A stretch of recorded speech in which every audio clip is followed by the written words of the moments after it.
Retro. And welcome everybody to another Freakazoid episode of the Animaniacast.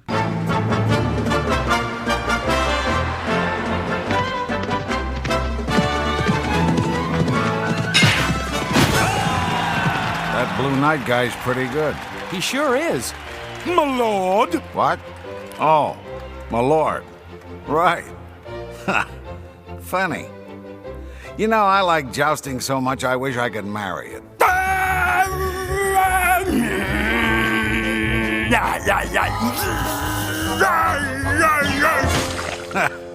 Funny.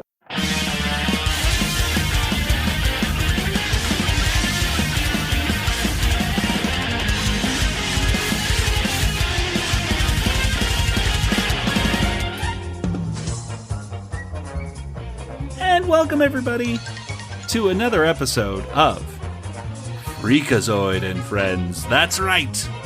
This is the spin-off series of the Animanicast. You know, the podcast where we exclusively talk about Freakazoid or Animaniacs and, you know, Tiny Toon Adventures and Pinky the Brain. That's right, but today we're talking about Freakazoid, and this is the only podcast, of course, where you can freak out about Freakazoid. We pick a random episode in sequential order, and we revisit all of the cultural references and gags, and in the end, we're going to give this episode of Freakazoid a water tower rating. I am Joey, and joining me once again is my brother Nathan. Roddy, settle. Funny. Across the country in Georgia, there's Kelly. Hello. Hello, everybody. Well, yeah, I didn't know. There was a lot of different quotes in this one. I was very interested to see what Nathan was going to do. All I knew is that I had to say Cosgrove's. Funny. Funny. Funny. I wanted to do Cosgrove's, oh, sorry I didn't respond sooner. I thought you were doing one of your little skits. Sorry I didn't help you out sooner, kid. I thought you were doing one of your little skits. But, yes, today we're talking about the last episode of Season 1, Episode 13 of Freakazoid. It was the season finale, and I kind of get the idea from this episode and that they weren't even quite sure that they would get a Season 2. So, luckily for us fans of the show, of course they did. Unfortunately, they didn't make much more than that. At least not yet. We're holding on hope that there will be Season 3. Yeah, Season 3 somewhere. By the way, to watch this episode of Freakazoid, which of course you should, well, you could buy the episode, of course, on someplace like Amazon or let's see, Apple.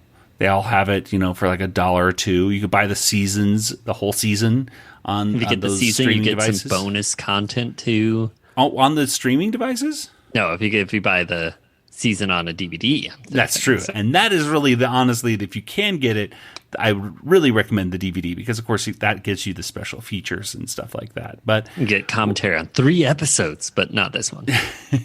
we're holding on hope for HBO Max to do the right thing and get Freakazoid streaming so more people can enjoy it. But if you really can't find it anywhere, there are places online, of course, that you can watch in poor quality a Cartoon Network stream of this episode. But wherever you can get it. And if someone were to ask you about this episode, to summarize it in just a few words, what would you tell them, Nathan? I'd say it's like the Chip Part 3. Ooh. And Kelly, what about you? Oh, there was a castle. There was a castle. I don't know.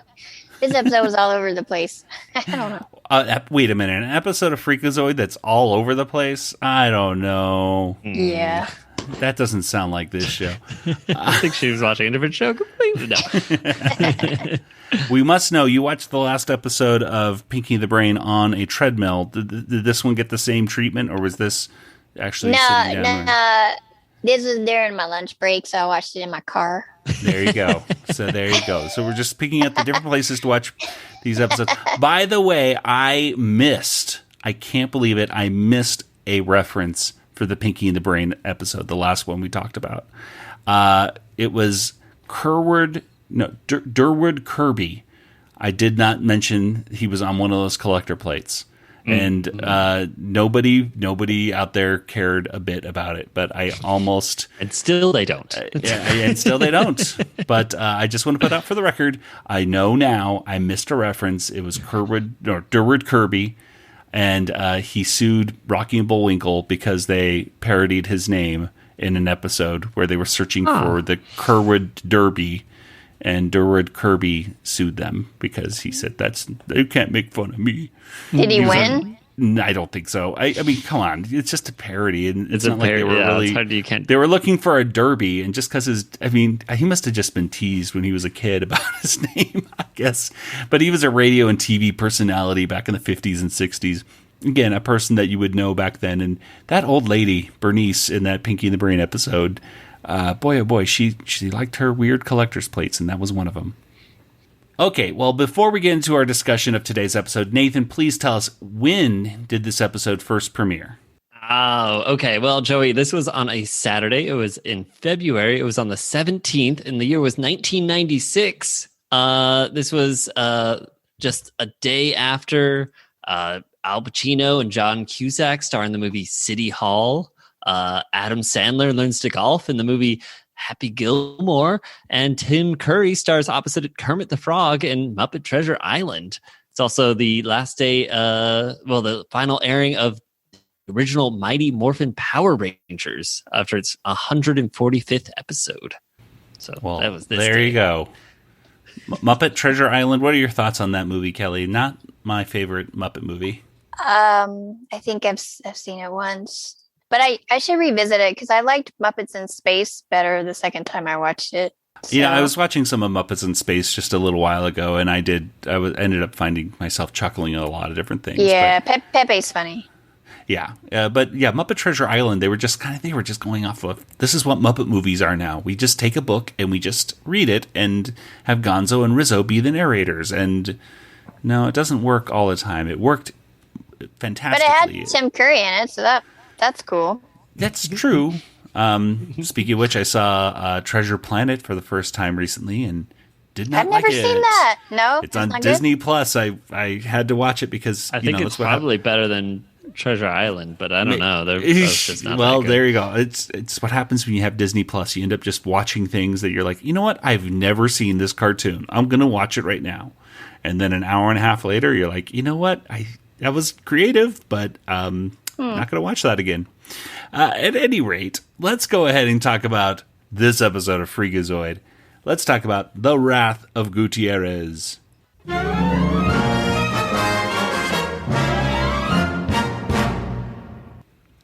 And The Wrath of Gutierrez was written by friend of the show, Paul Rugg, and it was directed by Scott Geralds. And Nathan, why don't you please tell us what the heck happens here in the first section of The Wrath of Gutierrez? Okay. All right. Well, we start off with it's a cold open. This woman is talking. She has a deadpan voice. It turns out her name is Deadpan. She has the superpower to turn into any form, and her plan is to turn into Freakazoid. And so she's going to go into the White House and take over, and no one will know it's her. And then Freakazoid walks by and says, "Oh, hi, Deadpan." And then she says, "Oh, shoot." And that's the end of that segment. But, so Freakazoid, just like in the theme song, which plays right after this, does rescue Washington, D.C. Yeah. See, from Deadpan, it's true. It finally happened in the first season. Actually, it happens a few times, I guess. It happened from alien invasions and stuff like that. But this was truly, Deadpan it's a kind of an interesting character. She can look like somebody, but just keeps her same voice. She keeps the same voice. So that it's Deadpan really... voice, like a baby, like a really big smiling Freakazoid, like, hello. Interesting character design, interesting character. That's the only time you see Deadpan, I believe, in the entire series, right? Yeah. But Kelly, what did you think about this first little short section? I like Deadpan. She reminds me of Wednesday Addams. She did.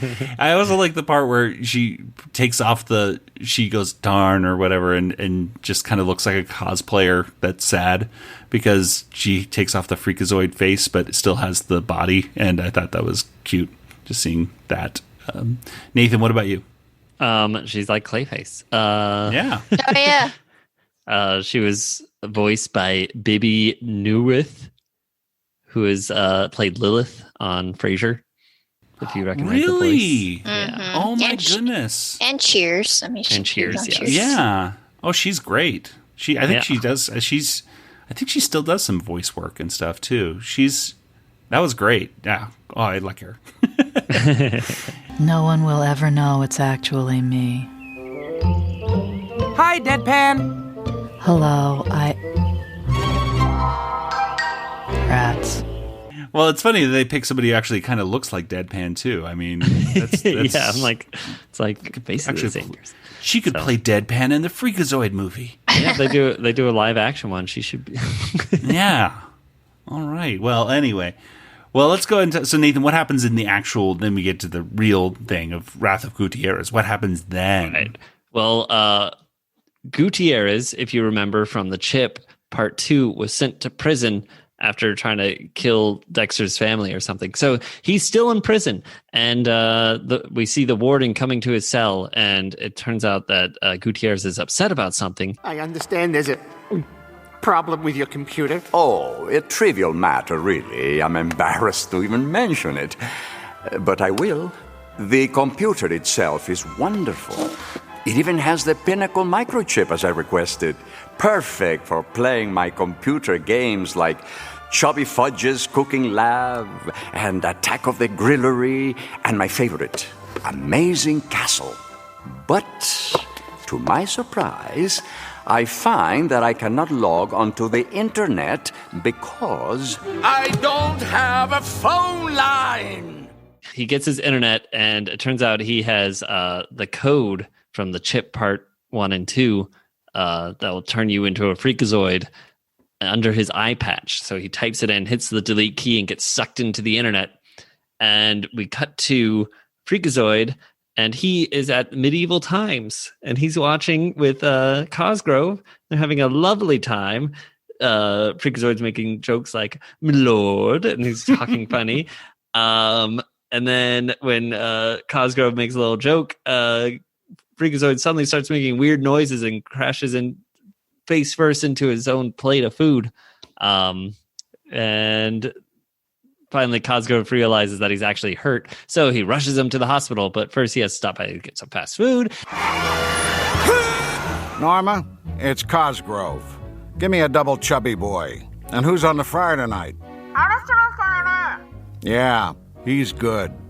Okay, give me some fries, too. And then he's off to the hospital. And at the hospital, there's no clear signs of why Freakazoid's energy would be feeling all zappy or low, but they're going to keep him overnight, and we get to see a nice, lovely scene of why kids should also go to the hospital if they ever feel sick.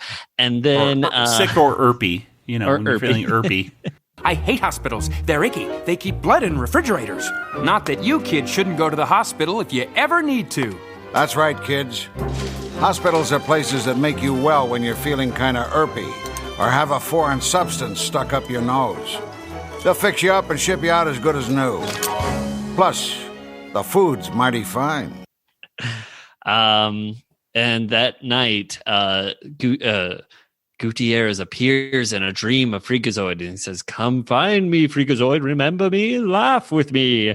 Kind of fun, classic catchphrase. Classic Gutierrez. Yeah.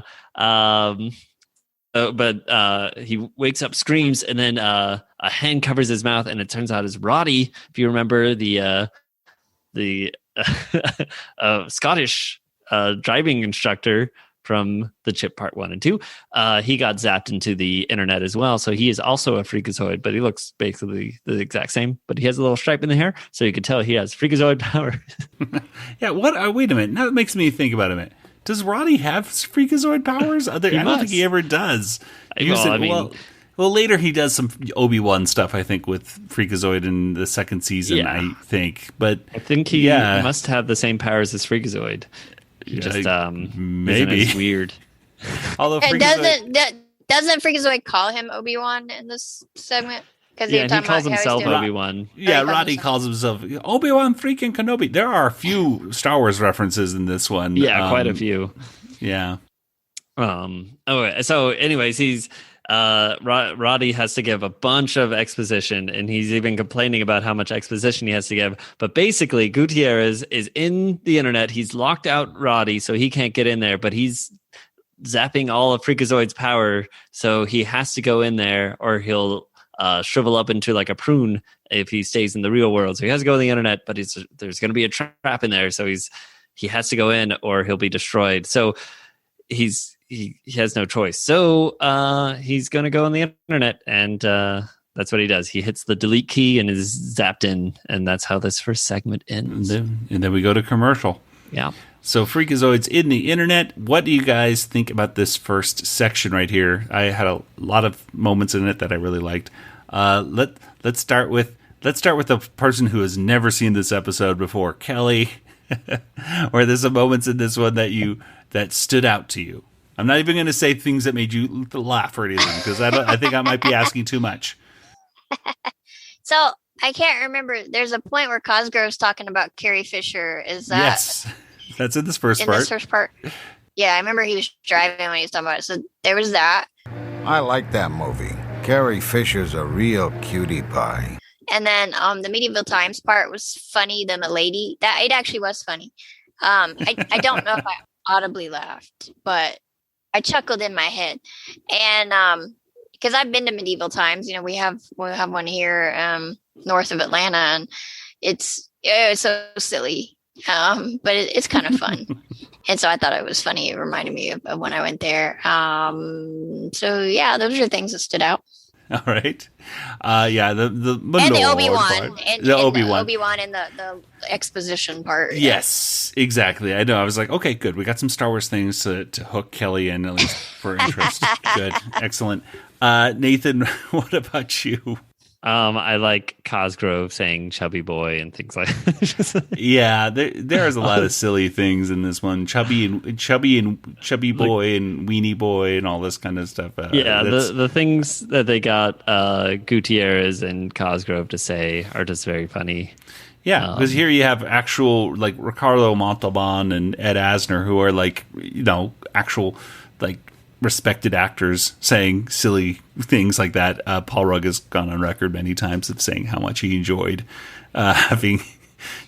getting to write some silly things like that, and then they say it, and how hilarious that is. Which, yeah, I could see that being very funny. There's a lot of like just neat little things in this episode. I particularly like the Cosgrove eating constantly, like his friend is basically passed out, like really like in medical distress, and he runs into the drive-in and has to have this conversation with who's on the fryer. He's good.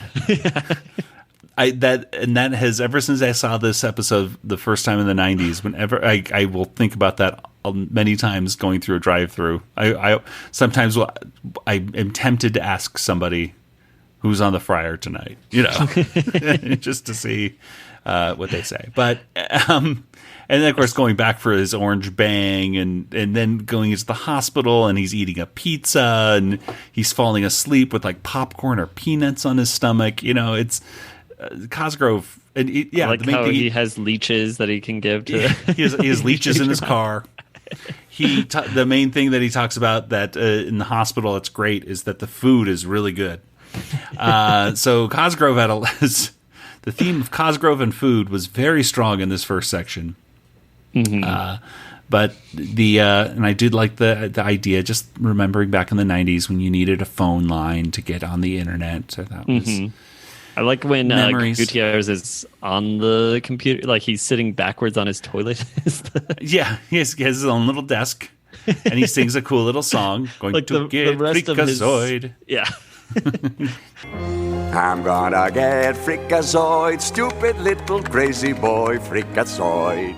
The rest of his cell's so like perfect, but like he has to sit on the toilet for this. That's true. He has a very ornate. Yeah, he gets a big table and everything, but for the desk they forgot to install that, so he has to sit sit on the toilet backwards.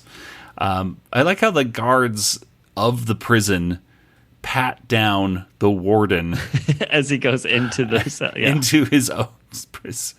So yeah, the warden has no control over his own prison when his own guards are basically thugs of Gutierrez. Little things like that. Just funny stuff. And now some messages from those really nice people who pay our bills. My brother told me to watch his chicken nuggets for a minute so no one eats them. But when someone gets nuggets, it's hard not to try one. Now get 5 all-white meat Wendy's chicken nuggets for 99 cents. Who ate my nuggets? Steve Thomas. Hi, this is Paul Rudd, voice of Freakazoid, and you're listening to the Animaniacast. Let's go ahead and get back from commercial. And Kelly, what happens in the middle part here of the Wrath of Gutierrez? Okay. Well, Roddy tells him he needs to go into the internet and, basically Gutierrez is baiting him. And so that's why he has to do it. And so there's this kind of long sequence where he's traveling through the internet, like these interesting little backgrounds. And then he comes out into this room and there's an astronaut there and kind of breathing like Darth Vader. And I was confused for a minute and I was like, this seems like it's from 2001, which confused me even more because that movie confuses me. Yeah, the whole point of 2001 is to just make you go, huh. I had to Google after that movie. But I haven't read the book, so I don't know what the differences are. But so then the astronaut, I think, just kind of leaves. He says something. He has to go to the bathroom. Oh, okay, yeah. And then he just walks off. I was like, okay. Could you tell me where the bathroom is? I don't know. Shoot. And then Freakazoid encounters Gutierrez, and he's all freaked out. And Freakazoid talks about his he talks about like his abs or whatever. And Gutierrez says he's stronger than Freakazoid, but Freakazoid said, "Well, but can you dance?" And he does this really impressive dance. And Freakazoid tries to twist his head and hit him, and it's not doing any good. He's super powerful. Put on that bracelet. No, it's ugly.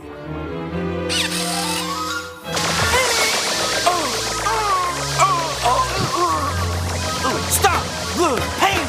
Oh, stop that bad acting and put on the bracelet. And Gutierrez says that he has to solve all the puzzles in the castle or else he'll be deleted in like 59 minutes. So he goes into this castle, and I guess it's based on one of Gutierrez's favorite computer games. And then we go to commercial. Yeah. We calls him a weenie first. Yes, that's right. Most important part, of course, calls him a weenie. Yeah.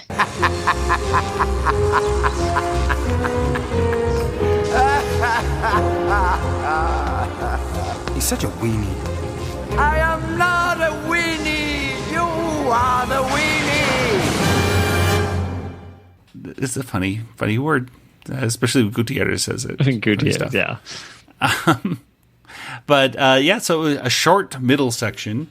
Any highlights in this particular one that stood out for you, Nathan? I like the whole "I'm stronger than you could possibly imagine." Hey, another Star Wars reference. Yes, I caught that too. I am now more powerful than you can possibly imagine. Yes, but can you dance?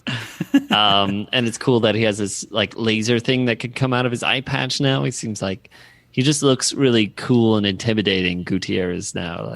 It's a cool design. And I really liked so there's I think this segment had some of the coolest artistic parts of the episode for sure. Like the whole going through, but then also the running towards the castle at the end where Freakazoid's all blurry and then you refocus on him. And I was just like, this looks really cool. Like I agree. I thought that was a really cool looking part right there. And yeah, I did like the whole 2001 sequence when he's going into kind of like in the monolith is like the thing in 2001. I gotta admit, I've never been able to watch the entire movie 2001. But I did read the books. I read 2001, 2010, and I believe the third one I read was 2073, which I think those were the books I read. I'm not exactly sure. I read them in high school. I liked them, and then I tried watching the movie and did not like it. I saw it at the Loft, and that was cool. Just seeing it in the movie theater. The artsy theater in Tucson, the Loft. Ooh. Well, at any rate. So, Kelly, what about you? Anything stand out for you in this part? No, nothing that I haven't mentioned already. Well, I just think it's funny that that Freakazoid, that Gutierrez puts a bracelet on him, and he's just like, "No, it's ugly." But like, but also like the fact that Gutierrez has to play this game to begin with. It's like, why even do this? Like, just delete them, or just, you know what I mean? Like, or just set the timer to a second or 2 or 1 minute or something. A classic villain thing, though. If we did that, there would be no story. So yeah, it makes it more interesting. I'm glad he did it. Okay, I'm glad that Gutierrez gave Freakazoid a chance. He's a sporting villain, you know? It's very sportsmanlike. Well, let's go ahead and get to the finale here. So Freakazoid's going through he goes to the castle door, I should say. And Lonnie Talbot, who, of course, was the Wolfman in our previous episode, is back. And he is the guard of the castle. And he's dressed like the guard in The Wizard of Oz who said, "Who rang that bell?" "I am the doorkeeper with horrible skin. Answer my riddle and then you come in." Oh, I hate these. All right, what? "I buzz about at a citrus event where hours of fun can cheaply be spent. Who am I?" A bee at the Orange County Fair. "Enter." And was also reminds me of the ceiling. Hooked on a ceiling. Hooked on a ceiling. Wacko. Yeah. I mean, Yakko. Yakko. Yeah, sorry. Boy. Nobody sees the wizard. Nobody sees the wizard. No how. No way. No how. Anyway, Lonnie lets him in after he guesses the answer to the riddle, which was like a bee at the Orange County Fair, which is something that buzzes around or something like that. At the citrus event that no one... Yeah. Yes. Very weird thing, but now we all know the answer to that riddle if anybody asks you on the street. Lonnie lets him in and, of course, gives him a little piece of chalk because you're in a video game, and in these video games you have to collect things to help you pass puzzles. I remember playing lots of these games, Space Quest, and I think what they're really kind of parodying in this one is probably King's Quest. All these old Sierra video games from when I was a kid I really liked. But at any rate, Freakazoid goes through, uses the piece of chalk to find the correct path. He goes on a different path and finds a bowl. A bowl! I got a bowl! Good for me!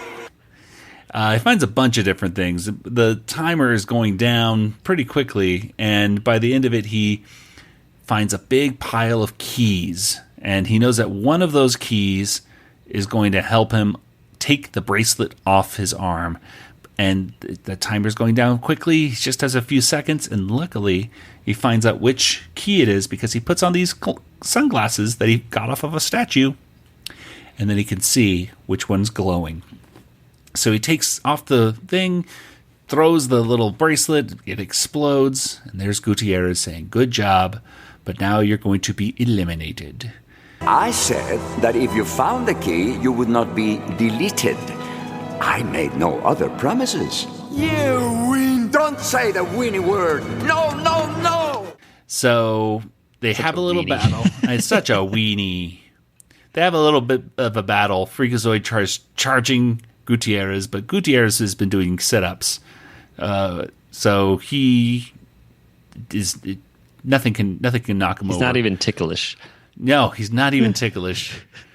He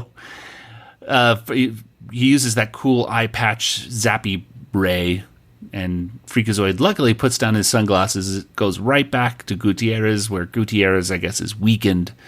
So that way, Freakazoid kicks him off, and Gutierrez pleads with Freakazoid, saying that he wouldn't do it to his father, would he? And Freakazoid, help me! Would you let your father fall? My father? You're my father? Oh, yes, I am your father. I like that part right there, because Gutierrez doesn't even really say that he's his father. He's just like, yes, I'm your father. He mentions, let's see, Faye Dunaway, Kay Ballard, and Sandy Duncan, which Sandy Duncan is the only one I really remember as a kid, because she was in the Harper Family. I think it was the show, wasn't it? The Hogan family. The Hogan family. That was it. Yes. Anyway, Sandy Duncan. At any rate, Gutierrez falls to his demise. Presumed, yeah. For now. And so Freakazoid goes back, and he explains what happened, and Cosgrove says, "Oh, okay, I got it now. I just have one question. In that movie Congo, how do you know who's the gorilla and who's the monkey guy in a monkey suit?"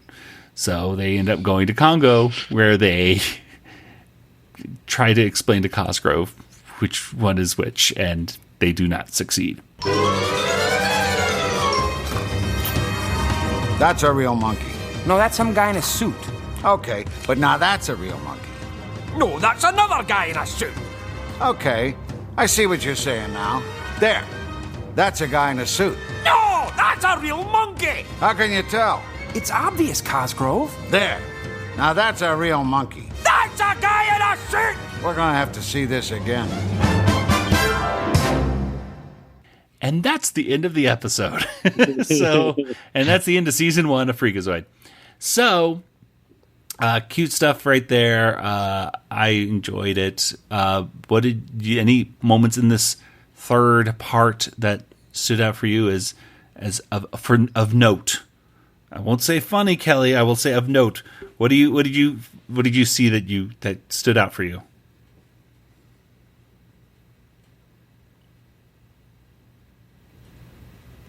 Kelly? She's gone. She left. Kelly just said, "I'm out. I'm not even going to talk about Freakazoid anymore." Well, hopefully she'll connect in just a moment. Nathan, what did you see in this third part that was humorous to you? Well, I like the whole finding items things. Like he has to get one more item still, and that was actually the most important item because that was the sunglasses, which he uses twice in his final. Yeah, do you think those sunglasses were the most important thing of all the things that he got? I mean, the ladder was pretty important, and the ladder was pretty important to get across the bridge. He might have been able to just jump across that. So really, I think the only thing he really needed was those sunglasses.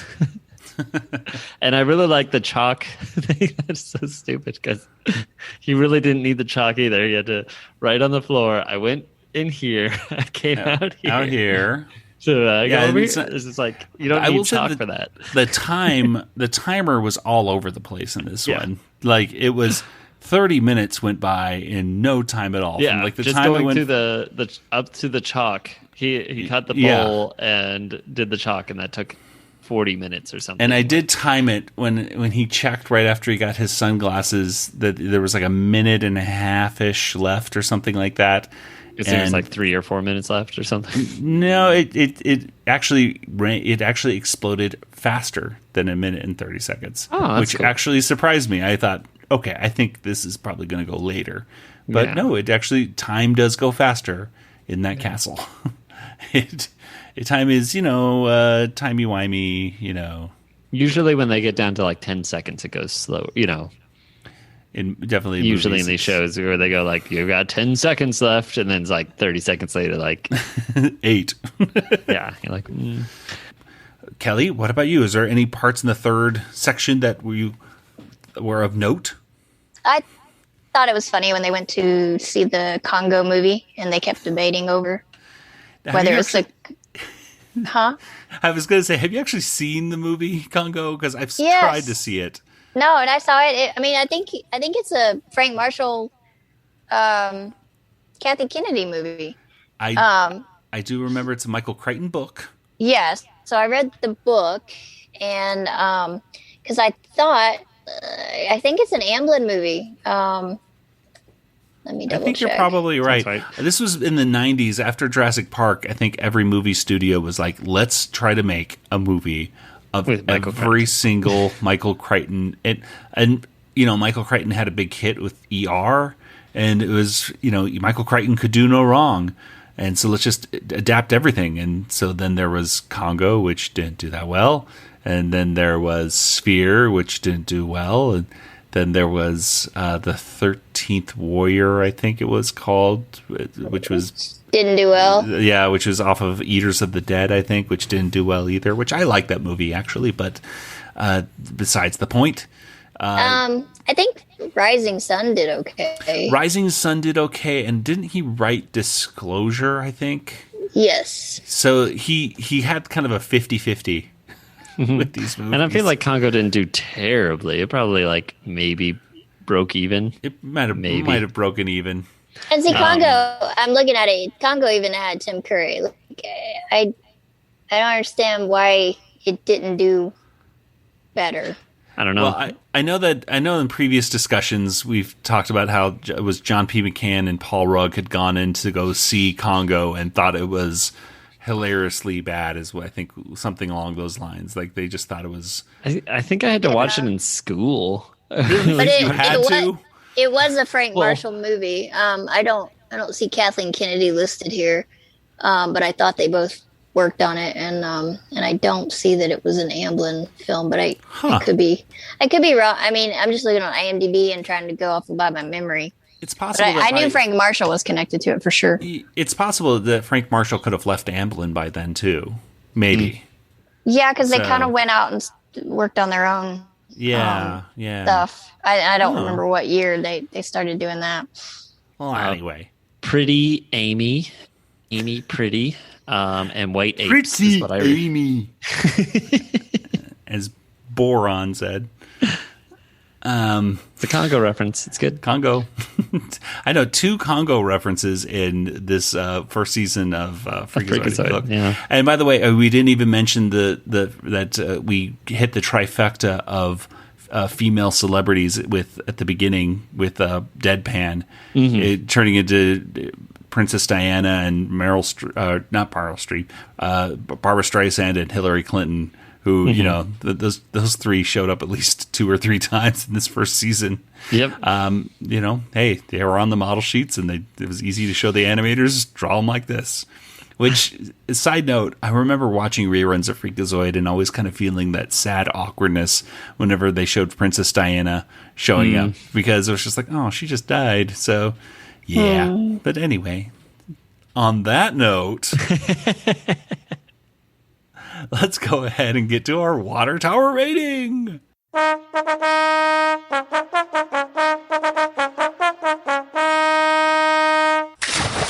Well, what do you guys think? Out of 5 water towers, how many water towers would you give this episode of Freakazoid?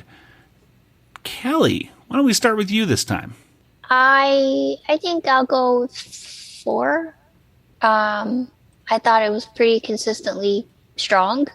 It had Ricardo Montalban in it. And I actually recognized his voice.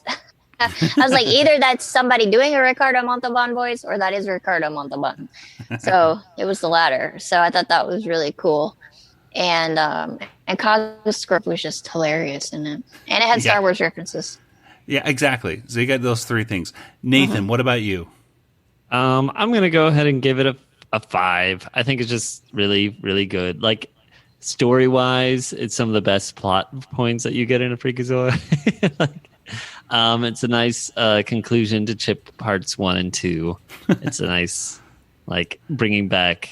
If you haven't seen those 2 episodes, though, this might be a little confusing or probably not as good. But I think having seen that episode myself, I commend it. It's good continuity, and and lots of funny little parts. So 5. Well, I'm going to say it's almost perfect. I'm going to say it's a 4.5. I'll be right in the middle of you two. I really liked it. There's moments, especially with Cosgrove, that really stood out for me. That watching it again, I say, I remember this part. I remember that. That's funny. But yeah, it seems like there's just certain parts where I'm like, maybe it's just a little shorter than the other ones. Like I felt like I just wanted more. I guess that's the only reason I'm not undocking it. It's just that come on, we could have gone for 30 seconds or a minute more of stuff. Yeah, but they didn't. Well, I'm kind of glad they didn't separate it in 2 episodes, like Chip Part 1 and 2. Oh, that's true. That one felt like it was a little like could put Chip 1 and 2, I think, in one episode. Yeah, with a little bit more editing a little bit. You could probably squeeze it into one. I think they could have done that, but then you would have missed out on the Valenti talking about the rating system and stuff like that. So maybe I split it up. Get more stupid stuff. Well, at any rate, so good. I guess what is that average? 4.5. That's 4.5. That's a solid episode of Freakazoid right there. So there we go. We'll be getting into the second season in about a month or so. So and then we'll see. Yeah. All right. I don't know. I've definitely missed some episodes in the second season, so I'm excited to see that. Yeah, the second season especially was hard because with the first season we taped I think every episode on VHS, and the second season it started jumping all around the place scheduling wise, and there were gaps in our thing. So yeah, when I finally got the second season on DVD, I was like, oh, I've never seen this episode before. So exciting stuff. Well, at any rate, let's go ahead and get to our contact information. Nathan, where can people get in contact with you online? Oh, how about Twitter maybe? Django FT, that's me. All right, and Kelly, what about you?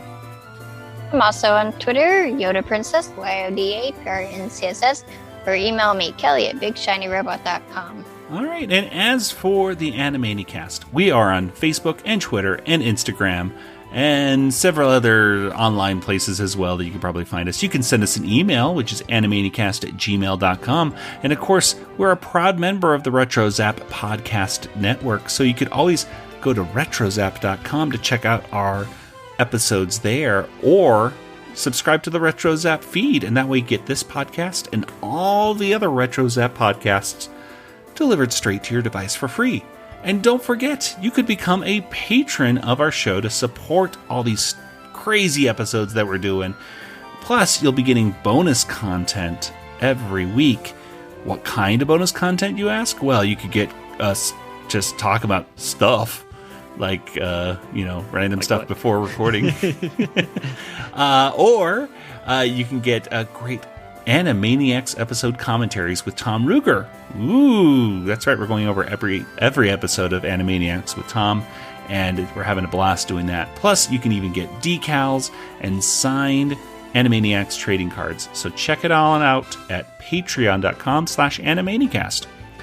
Well, that'll do it for today's episode. So, for Nathan and Kelly, this is Joey saying good night, everybody. Good night, everybody. Good night, everybody. This podcast is not endorsed by Warner Brothers or Amblin Entertainment and is intended for entertainment and information purposes only. Animaniacs, Tiny Toon Adventures, Freakazoid, the Warner Brothers logo, all names, pictures, and sounds are registered trademarks and/or copyrights of their respective trademark and copyright holders. All original content of this podcast is the intellectual property of the Animanicast unless otherwise indicated. Boy, you got a lot of lines in this show. Aye, that's what I told them. But no, all the cruddy exposition goes to me. I've got to talk and fiddle with the computer and talk some more and fiddle and talk. I feel like Obi-Wan Cruddy Kenobi. Roddy, settle.